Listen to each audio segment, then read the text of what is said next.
மேஷ ராசிக்கு 4ஆம் இடத்துல குரு, அர்த்தாஷ்டம குருன்னு சொல்லுவோம். குரு பகவான் உங்களுக்கு இந்த ஒரு வருஷம் நிறைய டெஸ்டிங் குடுப்பாரு. அடுத்த வருஷம் சக்சஸ் குடுப்பாரு. என்னென்ன டெஸ்ட்டு? ஆரோக்கியம் சம்பந்தமா சில பிரச்சனைகள் வரும். மனசு அழுத்தமாவே இருக்கும். வீட்ல தேவையில்லாத சண்டைகள். சும்மா இருந்தா கூட நம்ம மேல 4 பேரு வீண் பழி போட்டு பேசுவாங்க. அரசாங்கம் மூலியம் போனாலும் சில தொந்தரவுகள் வரும். எல்லா இடத்துலயும் சுத்தி நமக்கு செக் வச்சா என்ன பண்றது? கடவுள்கிட்ட தான் போணும். திருச்செந்தூர் முருகன் வழிபாடு செய்வது நல்லது.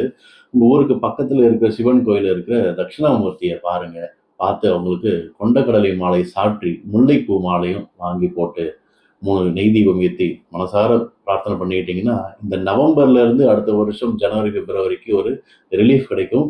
அந்த டைம்ல நீங்க இன்வெஸ்ட்மென்ட் பண்றதா இருந்தா பண்ணிக்கலாம். புதுசா வர நண்பர்கள நீங்க மனசார ஏத்துக்கலாம். ஏற்கனவே இருக்கிற நண்பர்கள் கூட சில வாக்குவாதங்கள், பிரச்சனைகள் வரும். அதனால நீங்க யாருக்குமே ஷ்யூரிட்டி குடுக்காதீங்க, கேரண்டி குடுக்காதீங்க. அடுத்த 1 வருஷம் நாம உண்டு, நம்ம வேலை உண்டுன்னு இருந்துட்டோம்னா, எல்லா பிரச்சனைகளும் சரியாயிடும். சரியான அப்புறம் நீங்க டாப்ல வந்துருவீங்க. ஸோ மேஷ ராசிக்கு ஆரோக்கியம் சம்பந்தமான விஷயம், வாகனம் சம்பந்தமான விஷயங்களில் கவனம் தேவை. முதலீடு செய்யாதீங்க.